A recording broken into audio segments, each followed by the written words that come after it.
Thank you. Be seated, please. Okay, good afternoon. My name's Judge Snyder. Are you Mr. Rocha? I am Mr. Rocha. Is that how I say it, Rocha? Yeah, you did. You got it right. Okay, good. We're here. I was told we're here because we have a trial that's set for Monday. Correct, Your Honor. If it goes forward, I'm going to be doing it. And, but I understand we also have motions in terms of you might want to represent yourself. Yes, that's correct.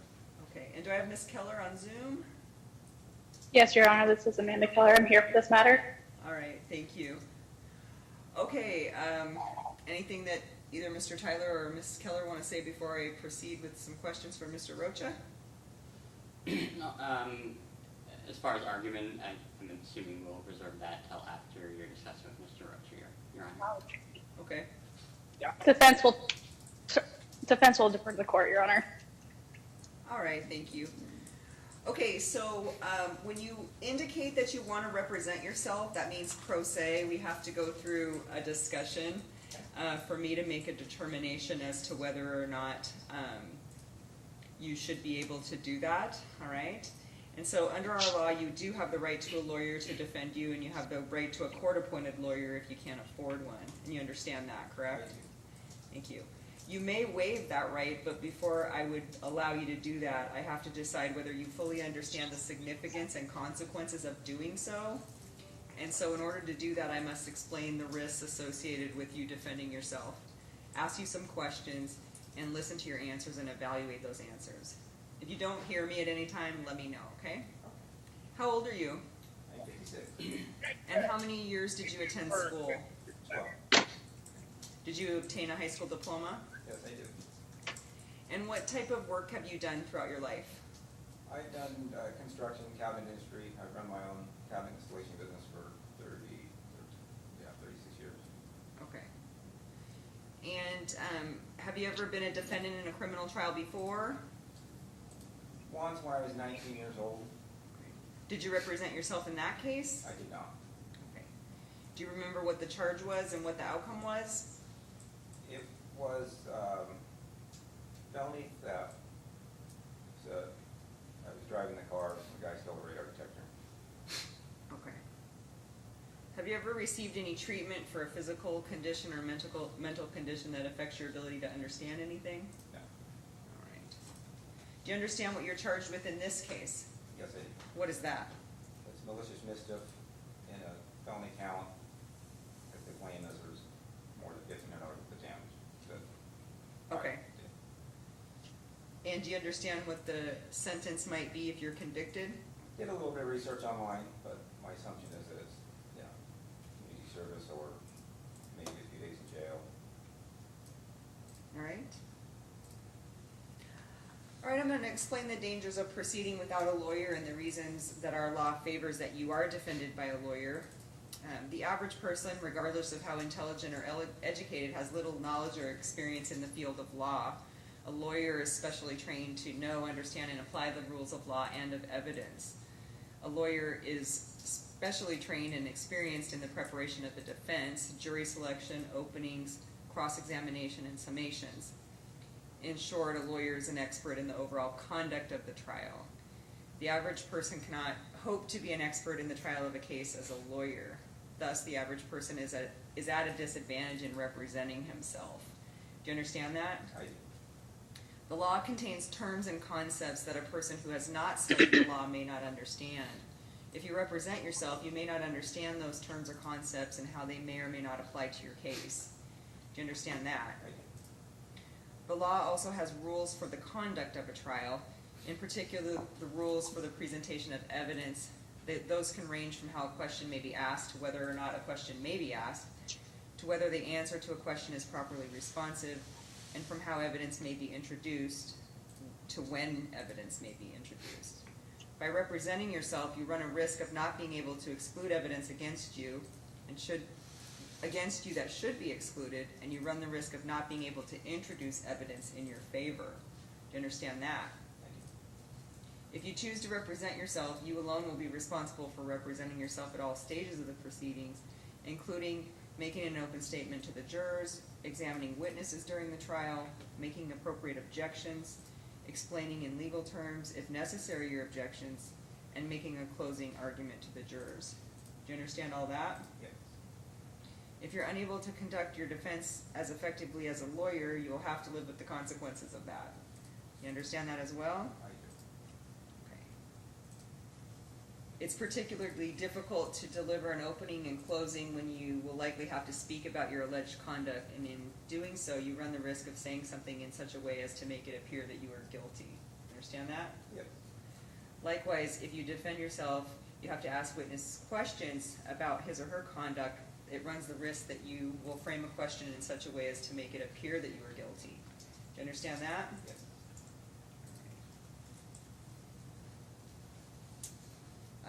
Okay, well, let's see. There's a couple more things. This is an interesting piece of it. Lawyers will often say to each other that the lawyer that represents himself is a fool, has a fool for a client. You understand that? Yes. All right.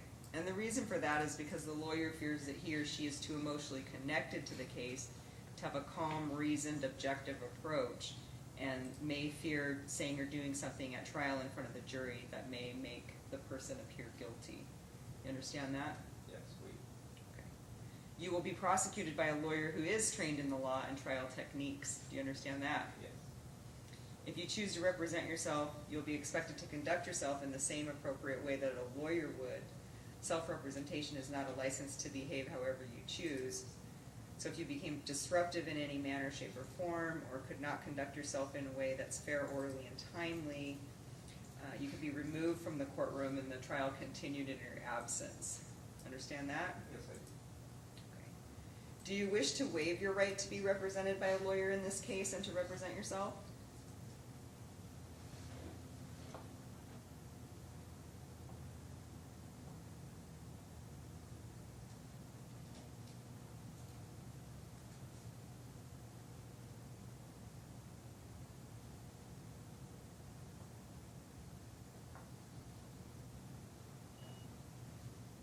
Your Honor, I think I lost audio. No, you didn't. Okay. I'm allowing him a moment to talk it over with the support person that he brought with him. Thank you. Of course. It was just awfully quiet.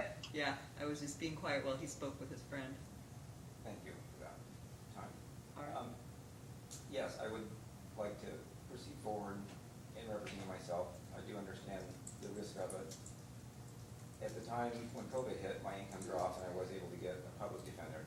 My income right now most likely doesn't qualify for a public defender. I have added additional work in the next few months. I would have the funds to bring an attorney on if necessary, or I feel that it's necessary.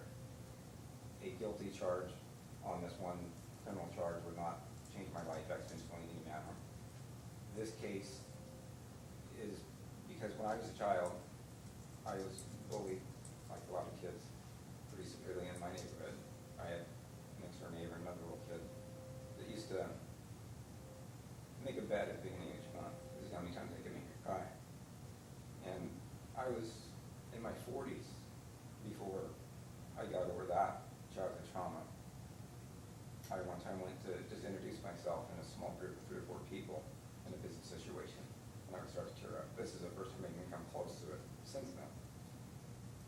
And this case is a case of where David Brick, who's the Okay, Excuse me. I want to stop you for just a second because I really don't want to get into too much the particulars, and I Thank also you. just want to remind So, you that you still yeah, have a for me- continued right to remain silent Yeah. as well. my part is to tell the story in its entirety, and the verdict, like I say, is not going to impact my life exponentially in any manner. So it's more important for me to tell the truth the way it comes out, even if that means that I end up with a guilty verdict in the end. So I Okay. understand the risks. Okay. And nobody promised you anything or made any threats towards you or pressured you in any way in order to give up your right to have an attorney represent you? No one has made any threats towards me to remove my counsel. My counsel has had little to no contact with me, called no witnesses, done no preparation for the case that they informed me of at all. We tried to go to trial last time, had no witnesses, no preparation. Okay. All right. Well, with all of that, I mean, Ms. Keller, I don't think you want to have anything further to say. Is that correct? Your Honor, we would just note for the court that we were ready to go to trial. I believe it was in May. Unfortunately, Ms. Townsend was stuck in Nevada due to a sandstorm, and all flights were canceled. And that first day of trial was heard in front of Judge Fairgrieve. Because Ms. Townsend was unavailable, we had to move it out. We have completed discovery. We have communicated with our client, much to the misrepresentation of his filings in the court's record today. We are ready to go to trial. However, under RPC 1.6, we do not oppose his motion in front of the court today. All right, thank you. Well, absent the comments about being ready, it appears based on the filing that Mr. Rocha made that the breakdown between the attorney and client is such that it either necessitates the appointment of a new attorney or the allowance of Mr. Rocha to represent himself. At this point, having conducted that colloquy with him, I believe he's giving up his right to a lawyer voluntarily. He's knowingly, intelligently, and consciously doing so. So I will allow him to represent himself. Then the question becomes, are you ready to go to trial on Monday? No, I have not been able to collect documents due to the no contact order with the board. I wrote up a lot of document requests from Ms. Townsend's office. She forwarded them to the board over 2 years ago, and every time I asked her what the status was on them, not her, but I've only had contact with their paralegal and with Amanda once, and asked about those documents, and they say they don't know, they're not in the file, we have no idea. So I would need time to prepare evidence and all witnesses, no question witnesses, for my defense. The reason I waited this long, Judge Lewis was saying that I need to explain why. Because I talked to my her out of custody release that I check in twice a week with Janet Loon, and asked her like 6 months ago what was going on. And then the next day, or 2 days later, I got a call from the attorneys, and the paralegal said, "Oh yeah, that's very strange that you only met with Ms. Townsend once at intake. We'll get in and have a meeting with you." And I never heard from them again at all until I saw them on Zoom at court last week. So I would need time to collect those documents and to removal of that no contact order. We have to do that from a public agency. All right, well, so was what she requested, I thought I read it in here, it was a public disclosure. There's a public records request for documents that would document the condition of the concrete. And Your Honor, for the court's record, we have requested those, and everything that we were provided has been provided to Mr. Rocha. Did she what? She said that the requests were sent in, as you indicated, looks like 2 years ago, and that any documents they received in response to that have been provided to you.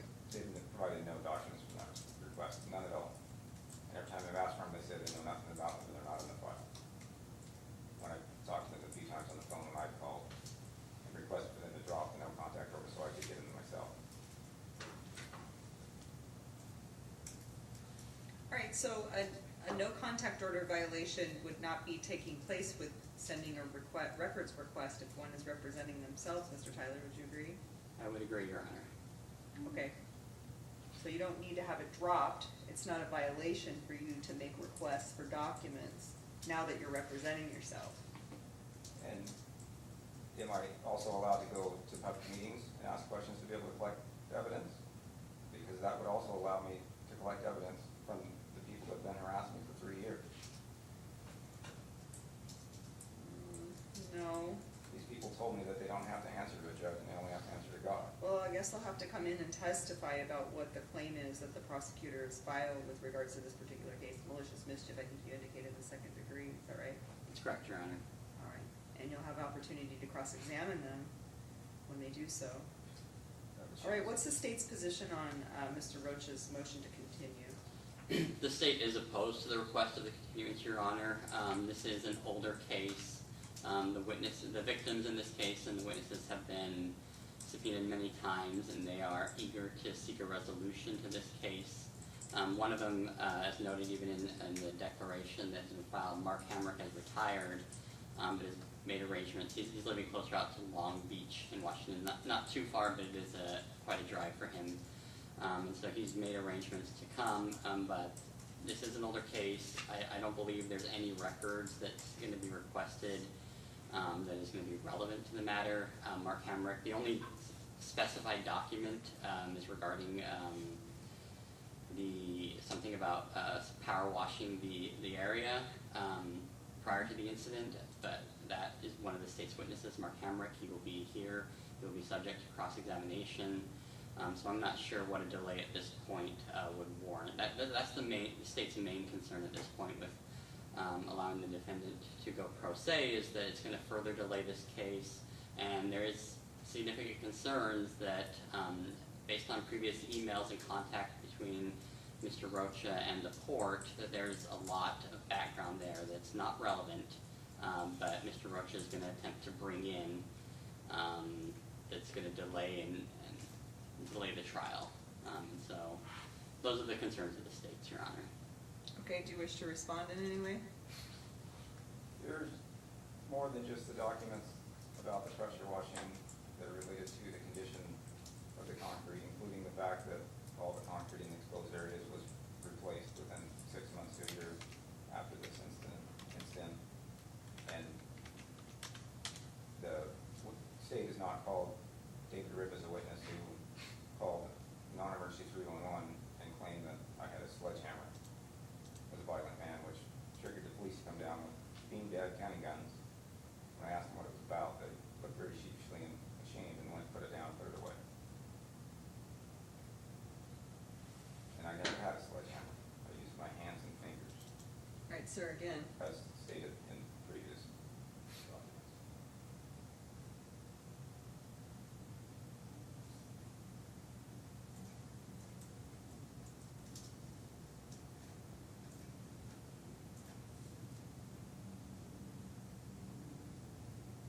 Okay, were you, you were present at the hearing back in May when the case was called Ready, correct? Correct. I asked the attorneys to call it ready because they didn't do nothing. I figured, well, let's go and get there. And when I got there, I realized that even then, they never contacted me before that trial to fill me in on anything. And they told no witnesses at all. That's when I realized they hadn't prepared much of a defense at all. At least not sure. The last name of the witness that you just mentioned, Mark Hamrick, Your Honor. Hamrick. Hamrick, sorry. Was Mr. Hamrick interviewed, Ms. Keller? I apologize. Can you repeat that? Was Mr. Hamrick interviewed? I don't have the file in front of me right now, Your Honor. So, really, but again, Your Honor, Ms. Townsend and I were prepared to go to trial. In Mr. Rocha's defense, we do believe we had a strong case.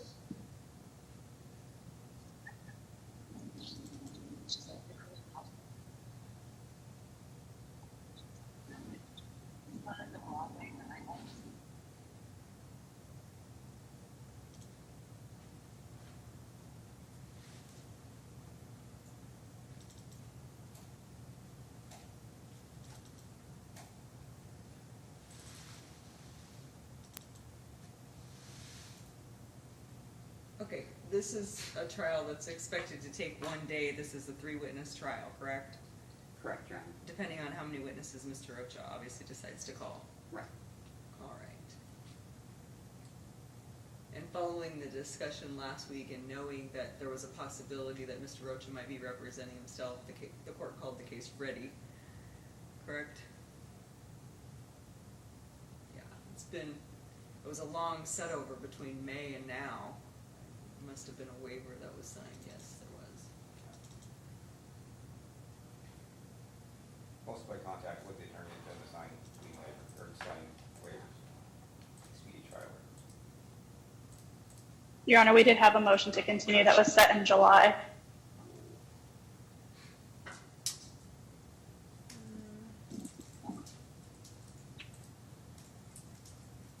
Oh, that's correct, thank you. You can see that there.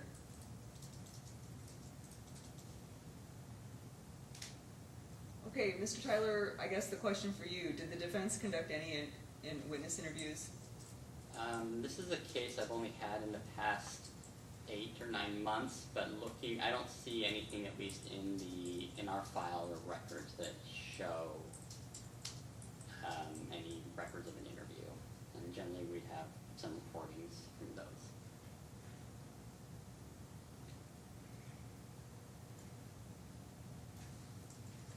Okay, based on everything that I'm hearing and understanding, the case is a little bit old. I'm gonna grant a continuance, but it's not gonna be a very long continuance. Case remains with Department 6 then. Let me see if I have my trial list out here or not.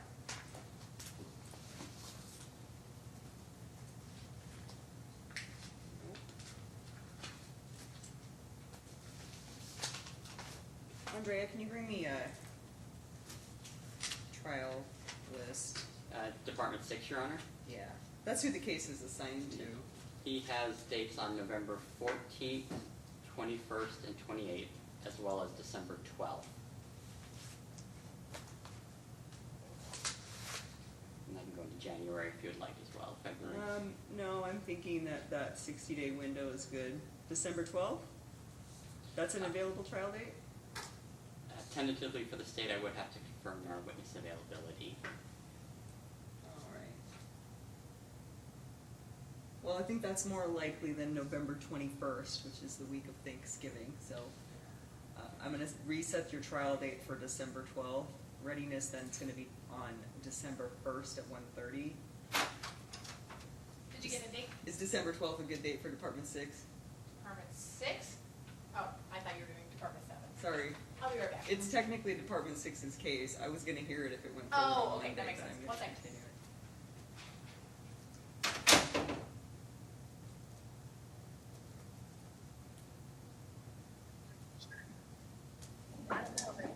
And, good cause found between now and December 12th, based on the representations of Mr. Rocha, that discovery is not complete. And for the record, Your Honor, would today be a new commencement date based on disqualification of counsel? Good point, yes. So with that, we'll be at 59 days elapsed.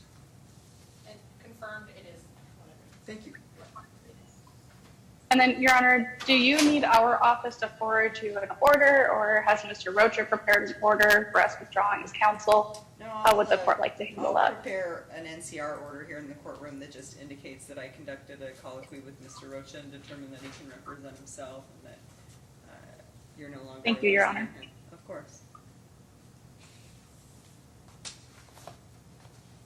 Got an extra pen down there, Cassie. Remove them all to my office.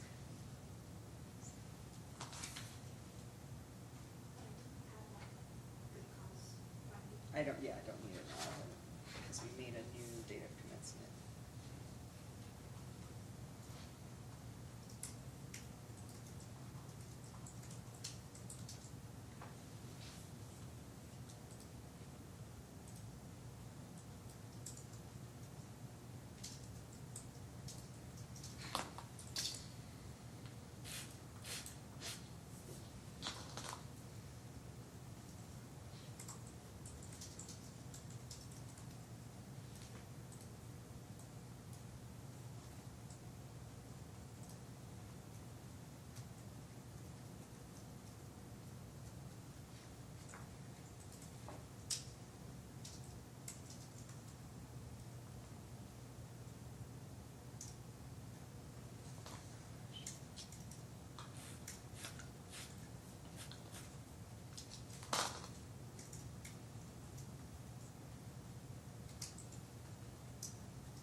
need anybody to sign, but the scheduling order, I'd ask if both of you could sign this for me, and then that's your promise to appear at the next date.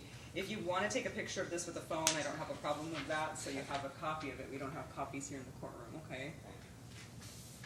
So if you could come up and sign that for me.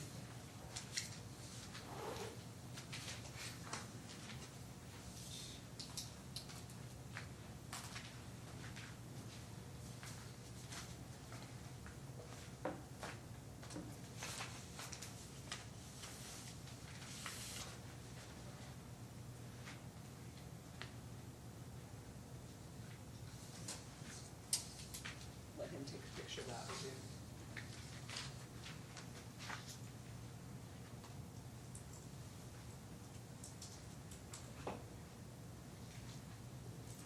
Okay, just as a parting, I mean, this case is getting on the older side. I don't expect Judge Fairgrave or anybody else to grant another continuance request, so as you indicated to me, kind of in our dialogue of me allowing to represent yourself, whatever will be, will be. We'll go to trial on December 12th, okay? Yes, thank you for your. All right, time thank and you. your decision.